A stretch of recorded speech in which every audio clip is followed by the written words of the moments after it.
En ce temps-là, Jésus disait à ses disciples, « Mon commandement, le voici.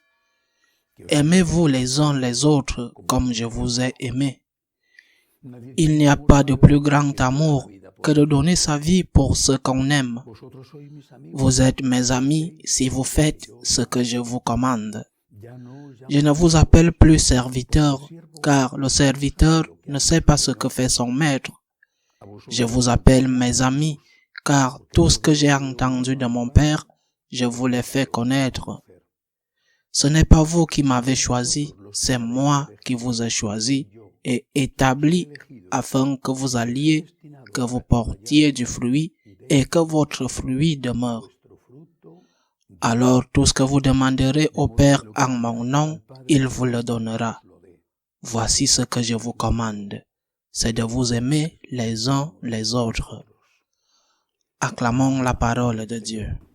Gloria a ti, Señor Jesús. Lorsque notre Seigneur prononce ces paroles divines dans le contexte de la dernière scène, il établit un nouveau commandement qu'il appelle son commandement.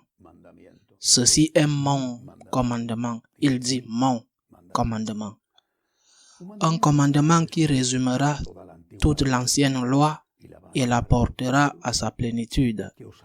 Que vous vous aimiez les uns les autres, l'amour mutuel.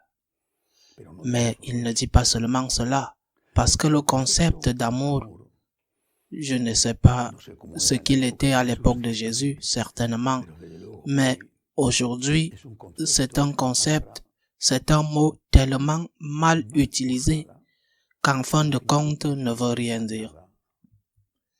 L'euthanasie est appelée la mort par amour, mort par compassion.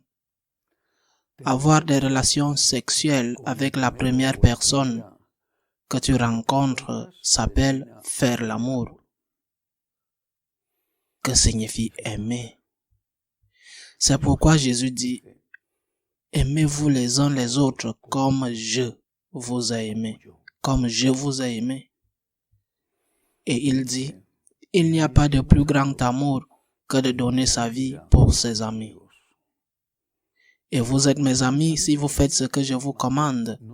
Pas seulement si vous dites Seigneur, Seigneur. Cela est aussi important. Pas seulement si vous pratiquez le culte. C'est aussi important, c'est même la première chose, mais ce n'est pas suffisant. Mais celui qui fait la volonté de mon Père.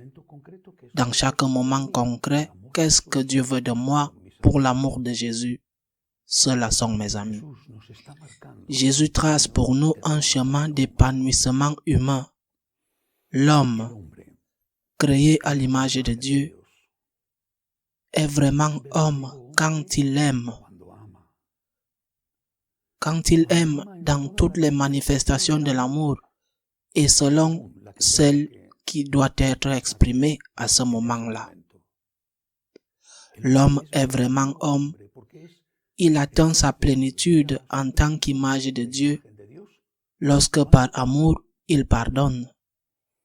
Par amour, il remplit une obligation qui parfois ne lui plaît pas. Quand par amour, il est fidèle à sa parole. Quand par amour, il fait l'aumône. Par amour, il est même capable de donner sa vie.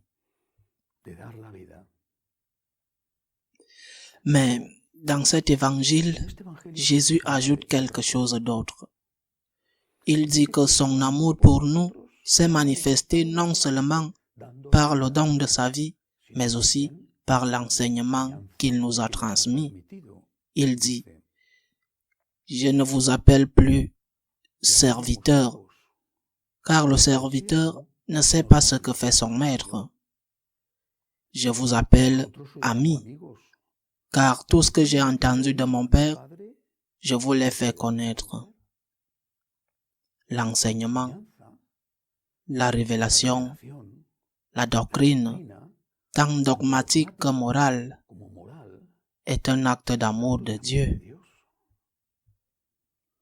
L'amour de Dieu a commencé avec la création, avec l'incarnation de son Fils, a culminé par la mort et la résurrection.